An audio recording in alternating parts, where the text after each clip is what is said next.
को शिमला राजीव भवन में संसदीय क्षेत्र के प्रभारी के तौर पर रोहित ठाकुर ने आगामी चुनाव की रणनीति पर दूसरे दिन की बैठक ली। इस दौरान मीडिया से बातचीत में रोहित ठाकुर ने कहा कि बैठक में आज कांग्रेस प्रकोष्ठ प्रतिनिधियों और जिला कांग्रेस प्रतिनिधियों के साथ बैठक हुई। इस बैठक में लोकसभा चुनाव को लेकर रणनीति तय की गई है। साथ ही इस दौरान रोहित ठाकुर निर्दलीय विधायकों को लेकर विधानसभा अध्यक्ष को दी गई शिकायत पर भी बोले। आगामी लोकसभा चुनाव की रणनीति को लेकर शिमला संसदीय क्षेत्र की दूसरे दिन की बैठक लेने के बाद शिमला संसदीय क्षेत्र के प्रभारी रोहित ठाकुर ने कहा कि लोकसभा चुनाव को लेकर आज कांग्रेस के जिला प्रभारी और प्रकोष्ठ प्रतिनिधियों के साथ बैठक हुई। रोहित ठाकुर ने कहा कि बैठक में आगामी चुनाव को लेकर तमाम प्रतिनिधियों के साथ रणनीति पर चर्चा हुई। रोहित ठाकुर ने कहा कि पार्टी बीते 1 वर्ष के कामों को लेकर जनता के बीच जाएगी। उन्होंने कहा कि बीते फाइनेंशियल ईयर में प्रदेश में ऐतिहासिक काम हुए हैं। रोहित ठाकुर ने कहा कि समय अवधि के दौरान उनके सामने ढेरों चुनौतियां थी, इसके बावजूद सरकार ने बेहतर काम किया है।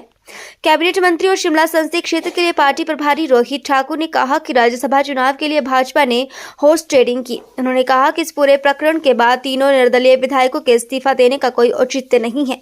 इस निर्दलीय विधायकों ने भाजपा के दबाव में आकर अपना इस्तीफा दिया है, अगर नहीं तो उन्होंने अपने विधानसभा क्षेत्र में जनादेश के साथ धोखा किया है। ऐसे में विधानसभा अध्यक्ष को इस मामले में शिकायत दी गई है। प्रदेश में जारी सियासी उठापटक के बीच 3 निर्दलीय विधायकों के इस्तीफे पर पेच अभी भी फंसा हुआ है।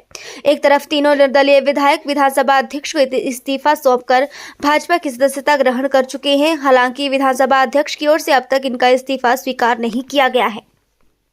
पिछले कल से जहां हमारी ब्लॉक कांग्रेस कमेटी के 17 विधानसभा क्षेत्र के अध्यक्ष थे, समस्त हमारे 17 कॉन्स्टिट्यूंसी के जो प्रभारी थे उनकी बैठक रखी गई थी, जिसमें ओवरऑल जो मैं समझता हूँ लोकसभा चुनाव से संबंधित हमारी पार्टी की रणनीति तैयारियां होनी चाहिए, इसके बारे में विस्तार से बात हुई। और उसके उपरांत आज हमारे जिला कांग्रेस कमेटी के जो हमारे 4 अध्यक्ष हैं और साथ ही साथ जो हमारे प्रकोष्ठ है, फ्रंटल ऑर्गेनाइजेशन है, जिनकी बहुत महत्वपूर्ण भूमिका रहती है, योगदान रहता है, चाहे हम महिला कांग्रेस की बात करें, युवा कांग्रेस की बात करें, एनएसयूआई, हमारे एससी सेल, हमारे पंचायती राज संगठन, इंटक, जितने भी हमारे एक्टिव प्रकोष्ठ है, सबके डिस्ट्रिक्ट प्रेसिडेंट साहब के सिरमौर, सोलन और शिमला आज हमारी बैठक, जिसमें विस्तार से ये सारी रणनीति तय की गई। और निश्चित रूप से जो हमारी 1 वर्ष की उपलब्धियां हैं कांग्रेस सरकार की, क्योंकि आप जानते हैं कि सरकार की वर्किंग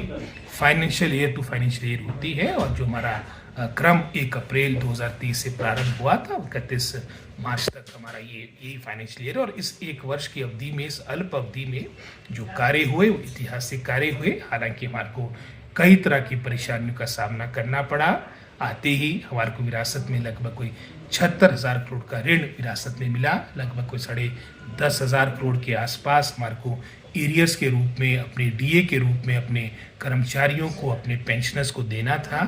और इसके अलावा जो प्राकृतिक आपदाई वो भी किससे छुपी नहीं, इतना नुकसान प्रदेश का हुआ जिसका कहीं पर भी इतिहास में भी वर्णन नहीं है। उसके बावजूद भी अपने अटल इरादे के साथ सरकार ने, माननीय मुख्यमंत्री, हमने अपना प्रयास करते हुए जहां सभी, मैं समझता हूं, जो हमारी मूलभूत आवश्यकताएं थी उसको निश्चित समय अवधि में उसको बहाल किया गया। रिलीफ मैनुअल जो पूरे भारतवर्ष में एक ऐतिहासिक, मैं समझता हूं, निर्णय हमारी सरकार ने, माननीय मुख्यमंत्री ठाकुर सुखविंदर सिंह सुक्खू जी ने 4,500 करोड़ का लाया था। इसका एक बहुत पॉजिटिव मैसेज विशेषकर मैं समझता हूँ पूरे प्रदेश में गया। हालांकि हमारे से संपन्न बहुत से प्रदेश हैं, लेकिन उन्होंने भी कभी इस तरह का बड़ा राहत देने वाला पैकेज नहीं लाया था।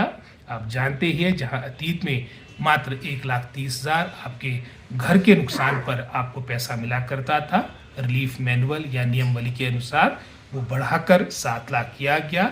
हर दृष्टिकोण से बढ़ोतरी की गई। और साथ ही साथ जो कार्यकाल हमारे, मैं समझता हूँ, सांसद का 5 वर्ष का रहा है सुरेश जी का, बहुत ही निराशाजनक रहा। काम करने तो दूर की बात रही, उनके दर्शन भी दुर्लभ रहे। ये मैं नहीं कह रहा, भारतीय जनता पार्टी के कार्यकर्ताओं से आप ऑफ द रिकॉर्ड जब पूछेंगे तो सारी स्थिति सामने आ जाएगी।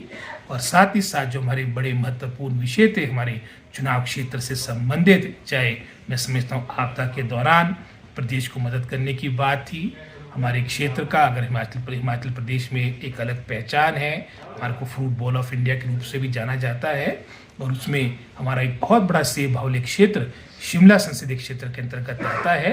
यहाँ पर भी इन्होंने एक वादा किया था, एक मैं समझता हूँ घोषणा की थी, और घोषणा किसी मैं समझता हूँ प्रदेश के नेता के द्वारा नहीं, हमारे राष्ट्र के प्रधानमंत्री मोदी जी के द्वारा यहाँ पर रिज मैदान में, सोलन के ठोडो मैदान में, यहाँ तक कि सुजानपुर, हमीरपुर में भी उनको हिमाचल का, हमारा शिमला ज़िला का, हमारा कुल्लू ज़िला का, हमारा मैं समझता हूँ किन्नौर ज़िला का, मंडी ज़िला का सेब याद आया था। उन्होंने कहा था कि हम इम्पोर्ट ड्यूटी को 3 गुना करेंगे, लेकिन इसके विपरीत एक ऐसा भी समय बीच में आया जब इन्होंने जो इम्पोर्ट ड्यूटी 50% थी उसको घटाकर 35% कर दिया था।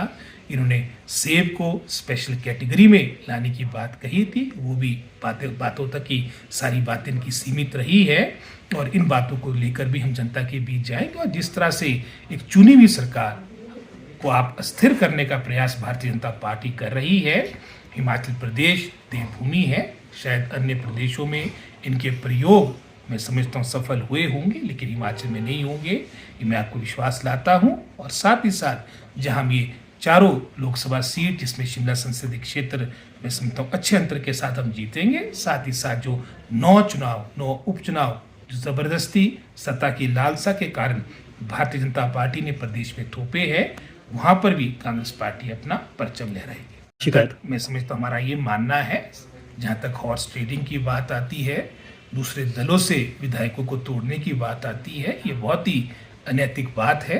और जहाँ तक तो निर्दलीय विधायकों की बात आती है, उनका तो रेजिग्नेशन का कोई मतलब ही नहीं बनता था। उन्होंने कांग्रेस को भी, भारतीय जनता पार्टी को भी चुनाव में हराकर वो विधायक बने थे, और 5 वर्ष की अवधि के लिए बने थे। वो हमारा ये आरोप है, कांग्रेस के विधायक दल का ये आरोप है कि जो उन्होंने ये रेजिग्नेशन किया है, ये दबाव में किया है, प्रेशर में किया है। और आप जानते ही हैं कि आपके 27 तारीख के उपरांत जैसे ही आपके मैं समझता हूँ ये राज्यसभा के इलेक्शन हुए थे, उसके बाद लगभग कोई 1 महीने के लिए ये सब जो चौपर की राजनीति रही, 5 और 7 स्टार होटल्स की जो राजनीति रही, जिसके बारे में कभी भी इस देवभूमि हिमाचल की जनता जनार्दन ने कभी देखी ना सुनी थी, हमारा पूरा ये शंका है कि ये इन्होंने अंडर प्रेशर, ये मैं समझता हूँ इन्होंने रिज़ाइन किया है।